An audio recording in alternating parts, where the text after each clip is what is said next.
Assalamualaikum warahmatullahi wabarakatuh. Kami dari kelompok 7 yang beranggotakan saya sendiri Nur Fujia dan rekan saya Muslimatur Rahmah akan menyampaikan materi tentang geopolitik Indonesia. Selamat menyimak penjelasan kami. Kami akan menjelaskan mengenai pengertian geopolitik, teori geopolitik, sejarah lahirnya konsep geopolitik, dan wawasan Nusantara sebagai geopolitik Indonesia. Yang pertama yaitu pengertian geopolitik.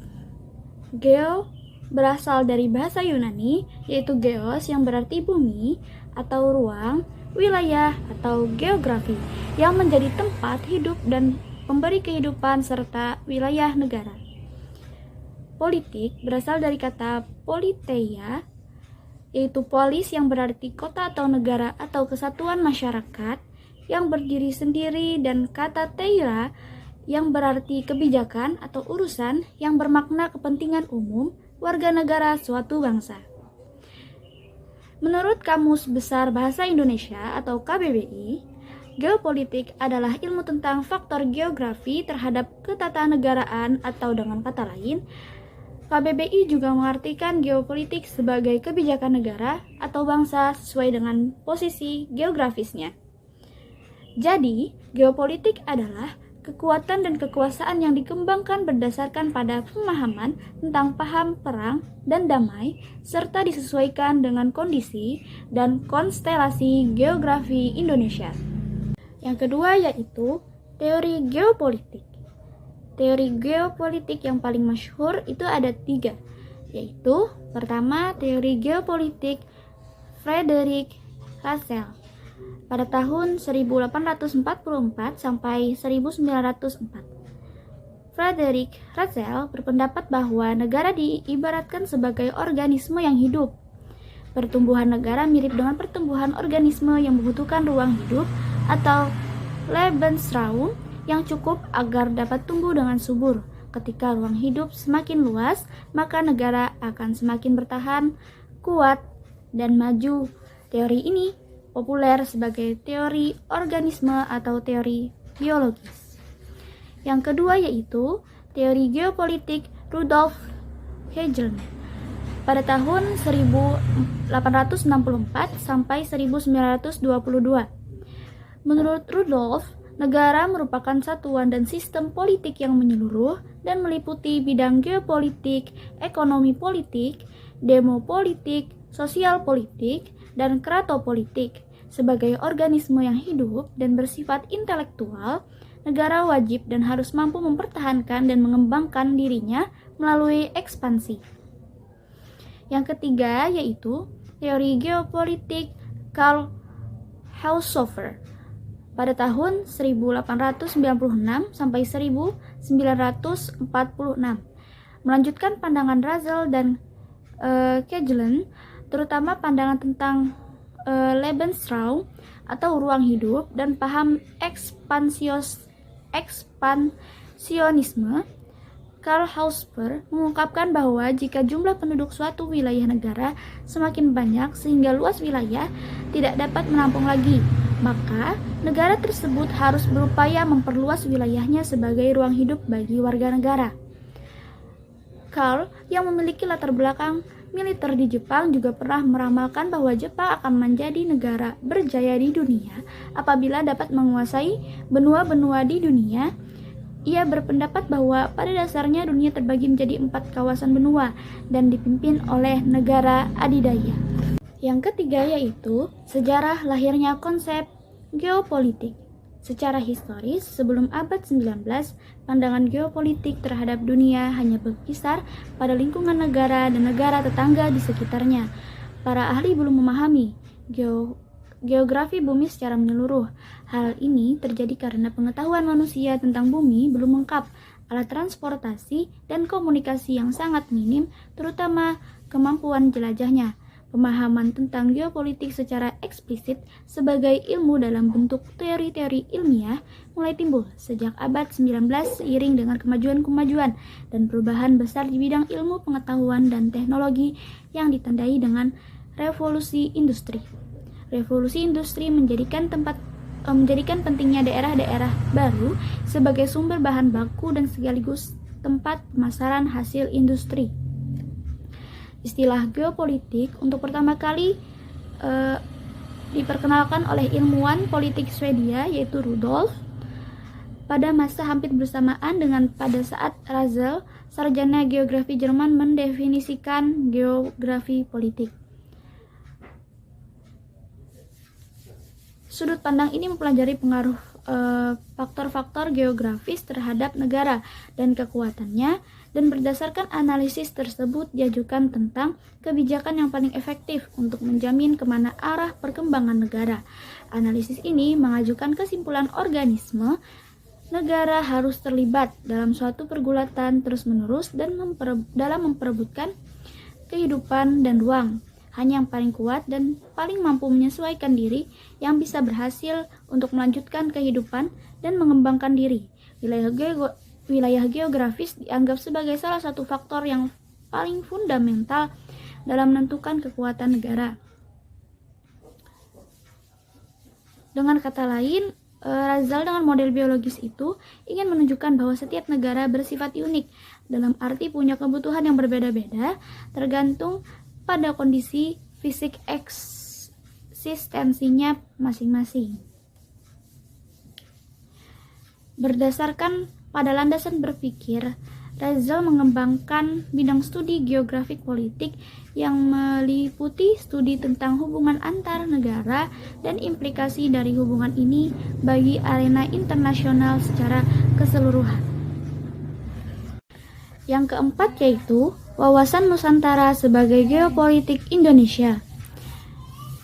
Dibagi menjadi 6 bagian, yaitu yang pertama pengertian dan hakikat, yang kedua latar belakang filosofi, yang ketiga kedudukan wawasan Nusantara, yang keempat fungsi dan tujuan wawasan Nusantara, yang kelima unsur-unsur dasar wawasan Nusantara, yang keenam implementasi dan tantangan implementasi wawasan Nusantara.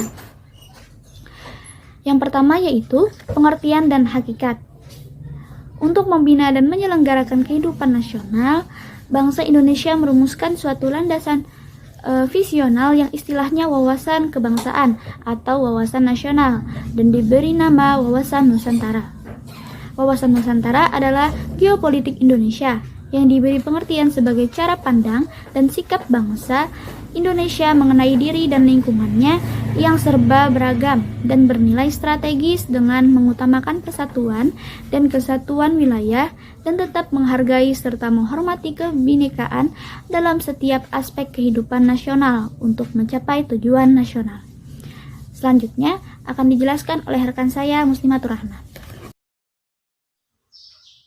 Baik, akan saya lanjutkan penjelasan pemaparan materi tentang wawasan Nusantara sebagai geopolitik Indonesia. Nah, masuk pada bagian yang kedua yaitu latar belakang filosofi. Wawasan Nusantara sebagai geopolitik Indonesia dikembangkan berdasarkan latar belakang filosofi sebagai berikut. Ada 4 yang melatar belakangi filosofi wawasan Nusantara sebagai geopolitik Indonesia. Nah, yang pertama ada falsafah Pancasila. Wawasan Nusantara yang dikembangkan berdasarkan falsafah Pancasila mengandung nilai-nilai keimanan dan ketakwaan, keadilan dan keberadaban, persatuan dan kesatuan, musyawarah untuk mencapai mufakat, serta kesejahteraan guna menciptakan suasana damai dan tentram menuju kebahagiaan dan kelangsungan hidup bangsa dan negara Indonesia dari generasi ke generasi. Nah, latar belakang yang kedua yaitu ada aspek kewilayahan Nusantara. Kondisi objektif geografi Indonesia yang terletak pada posisi silang yang sangat strategis dan memiliki karakteristik yang berbeda dengan negara lain, membuat dan menjadi aspek yang melatar belakangi pengembangan wawasan Nusantara. Kondisi objektif geografi Indonesia mengandung beraneka ragam kekayaan alam, baik di dalam maupun di atas permukaan bumi. Potensi di udara dan ruang antariksa dan jumlah penduduk yang besar yang terdiri atas berbagai suku yang masing-masing memiliki budaya, adat istiadat atau tradisi, dan pola kehidupan yang beraneka ragam. Selanjutnya, latar belakang yang ketiga, ada aspek sosial budaya. Nah, Wawasan Nusantara juga dikembangkan berdasarkan kondisi objektif bangsa Indonesia yang beraneka ragam budaya, adat istiadat, agama, dan bahasa, serta sistem masyarakat dan organisasi kemasyarakatannya. Kepemilikan itu merupakan warisan yang diterima secara emosional dan bersifat mengikat secara kuat ke dalam, karena itu sangat sensitif sifatnya. Latar belakang yang terakhir yaitu ada aspek kesejarahan. Bangsa Indonesia yang lahir di atas perjalanan sejarah yang sangat panjang, semangat kebangsaan untuk menjadi bangsa merdeka ditandai dengan lahirnya organisasi Budi Utomo. Proklamasi 17 Agustus 1945 merupakan buah dari perjuangan yang dilandasi semangat tersebut. Oleh karena itu, semangat kebangsaan yang telah dibangun susah payah oleh generasi terdahulu seharusnya dapat tetap dipelihara dan dipertahankan oleh generasi saat ini. Wawasan Nusantara dikembangkan berdasarkan aspek kesejarahan atas dasar pengalaman sejarah yang tidak menerima terulangnya perpecahan dalam lingkungan bangsa dan negara Indonesia. Yang ketiga, kedudukan wawasan Nusantara. Kedudukan wawasan Nusantara ini terbagi menjadi dua. Yang pertama, wawasan Nusantara sebagai wawasan nasional Indonesia yang diciptakan oleh bangsa Indonesia dan dijalankan oleh seluruh rakyat Indonesia dalam upaya mencapai dan mewujudkan cita-cita dan tujuan nasional. Yang kedua, kedudukan wawasan Nusantara dalam paradigma nasional dapat dilihat dari tingkat kedudukannya sebagai berikut. Yang pertama, Pancasila sebagai falsafah dan ideologi bangsa berkedudukan sebagai landasan ideal. Yang kedua, Undang-Undang Dasar 1945 sebagai landasan konstitusi negara yang berkedudukan sebagai landasan konstitusional. Yang ketiga, wawasan Nusantara sebagai visi nasional berkedudukan sebagai landasan visional. Yang keempat, ketahanan nasional sebagai konsepsi nasional berkedudukan sebagai landasan konsepsional. Dan yang terakhir, yang kelima, RPJM sebagai politik dan strategi nasional atau sebagai kebijakan dasar nasional berkedudukan sebagai landasan operasional. Bagian keempat yaitu fungsi dan tujuan wawasan Nusantara. Apa sih fungsi dan tujuan wawasan Nusantara itu? Dapat dilihat pada slide. Wawasan Nusantara itu berfungsi sebagai pedoman, motivasi, dorongan, serta rambu-rambu dalam menentukan segala kebijaksanaan, keputusan, tindakan, dan perbuatan bagi penyelenggara negara di tingkat pusat dan daerah maupun bagi seluruh rakyat Indonesia dalam kehidupan bermasyarakat, berbangsa, dan bernegara. Sedangkan untuk tujuan wawasan Nusantara yaitu mewujudkan nasionalisme yang tinggi di segala aspek kehidupan rakyat Indonesia yang lebih mengutamakan kepentingan nasional daripada kepentingan individu, kelompok, golongan, suku bangsa, atau daerah. Selanjutnya kita masuk pada bagian yang kelima. Bagian kelima ini kita akan membahas unsur-unsur dasar wawasan Nusantara. Apa sih unsur-unsur dasarnya itu? Yang pertama, kita lihat di sini ada isi Negara Kesatuan Republik Indonesia berupa falsafah Pancasila dan Undang-Undang Dasar 1945. Yang kedua yaitu ada wadah.